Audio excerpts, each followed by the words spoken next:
Usaini Danko ya kasance mawaƙi ne shi wanda ya iya tsara waƙoƙin soyayya masu daɗi game da ma'ana.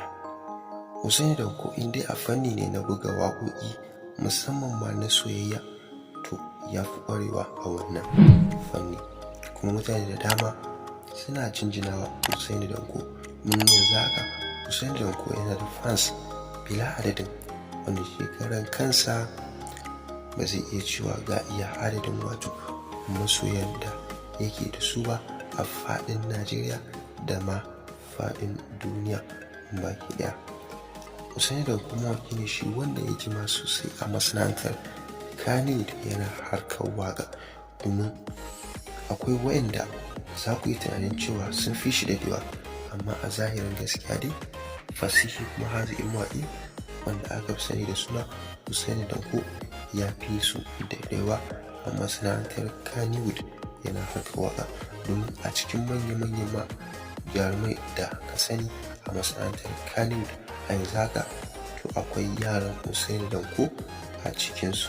Wannan shi ne yake nuni da cewa Usaini Danko ba fa ƙaramin mawaƙi ba ne, sannan ba ƙaramin mutum ba ne. Haka zalika kuma mutum ne wanda ya jima sosai da sosai yana ba da gudunmawarsa a masana'antar Kannywood, kuma idan kuka duba waƙoƙinsa waƙoƙi ne da suke da kuwa sosai da sosai. Ba don komai ba ne waƙoƙin Usaini Danko suke da kuwa sai don wato Usaini Danko shi da kansa yake buga wato kansa kiɗa. A taƙaice dai Usaini Danko makiɗi ne, haka zalika idan zai yi waƙa ba wani bane yake buga mai kiɗa, shi da kansa yake buga wato karan kansa kiɗa. Wannan shine wato abin da yake bawa mutane mamaki, har mutane suke ganin cewa lallai dan shi ne yake buga kansa kiɗa, wato shi ne yasa kiɗansa yake zaƙi sosai, kuma kiɗansa yake bambanta da kiɗan sauran mawaƙa, domin fa yakan tsaya ne ya fitar da kiɗa wanda in dai har wato ka ji ta sai ka taka rawa.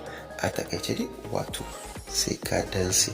Usaini Danko yana iya bakin ƙoƙarinsa domin ya kama yin wato makamantar irin wayannan kiɗaɗe.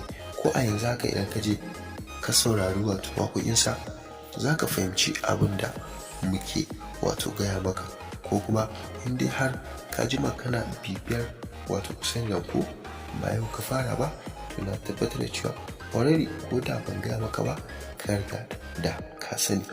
Kar dai ka manta, kar ki manta, kar ku manta da danna mana alamar subscribing da kuma alamar ƙararrawa domin ci gaba da samun sabbin shirye-shiryenmu.